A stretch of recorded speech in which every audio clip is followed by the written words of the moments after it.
வணக்கம் மங்கர் உலகம். நான் உங்கள் சரசா சங்கர். இன்னைக்கு ரொம்ப ஹெல்த்தியான சூப், முருங்கைக்கீரை சூப் எப்படி வைக்கிறதுன்னு நான் ரெசிபி சொல்கிறேன் பாருங்கள். முருங்கைக்கீரை வாங்கி சமைக்கிறீங்களா? அந்த காம்பை ஒரு நாளும் தூக்கி போடாதீங்க. அந்த காம்பில் அவ்வளோ சத்துக்கள் இருக்குது.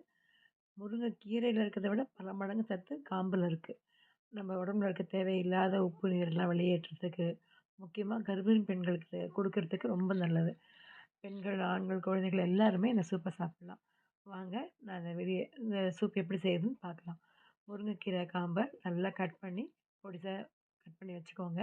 அப்படியும் போடலாம், பட் வாணலில் உங்களுக்கு இடம் பத்தாது. குட்டி குட்டியாக கட் பண்ணி வச்சுக்கோங்க.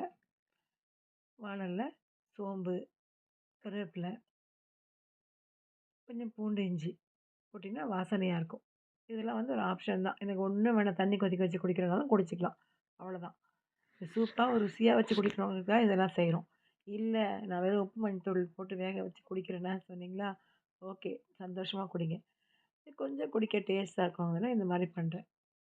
வெங்காயம் போட்டு கொஞ்சம் தக்காளி போட்டுட்டு அதுவும் வதங்கினதுக்கப்புறம் நம்ம நல்லா கழுவி வச்சுருக்க முருங்கைக்கீரை காம்பு அதில் போட்டுக்கோங்க.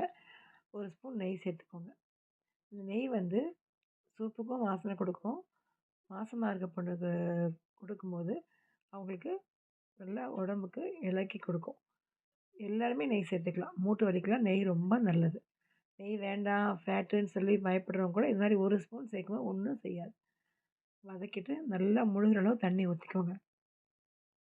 கொஞ்சமாக வேண்டாம், நல்லா அந்த கீரை காம்பு முழுகிற அளவுக்கு தண்ணி ஊற்றினா தான் அது கொதித்து நல்லா சத்து இறங்கும்போது பாதியாக சுண்டி இருக்கும். கொஞ்சம் மஞ்சள் தூள், உப்பு 2 சேர்த்து நல்லா மூடி வச்சுருங்க. ஒரு 10 நிமிஷம் ஹையில் கொதிக்க வைங்க. அப்போ தான் நல்லா கொதிக்கும். கொதிக்கும்போது கொஞ்சம் சிம்மில் வச்சுருங்க. அடுத்து ஒரு 5 நிமிஷம் சிம்மில் வைக்கும்போது நல்லா சத்தெல்லாம் இறங்கி வரும். காம்பெல்லாம் கலர் மாறி வரும் பாருங்கள். இப்போ பச்சையாக இருக்கு இல்லையா?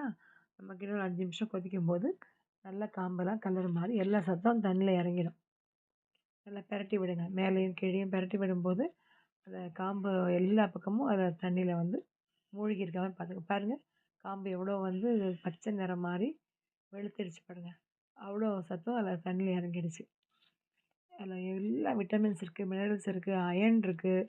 நம்ம உடம்புல கிட்னியில் நீர்லாம் சேராமல் அந்த என்ன சொல்கிறது, அந்த சிறுநீரை வெளியேற்றக்கூடிய சக்தி இந்த காம்புக்கு இருக்குது. முக்கியமாக கர்ப்பிணி பெண்களுக்கு அந்த கை கால்லாம் வீங்கிடும் இல்லையா, மாதம் ஆக ஆக தண்ணி இறங்காமல், அந்த ப்ராப்ளம் இல்லாமல் இருக்கும் இதை குடிக்கும்போது. குடும்பத்தில் எல்லாருமே வச்சு குடிக்கலாம். சூப் ரெடி ஆகிடுச்சு. இப்போது பவுலில் எடுத்துகிட்டு டேஸ்ட் பண்ணி பார்க்கலாம்.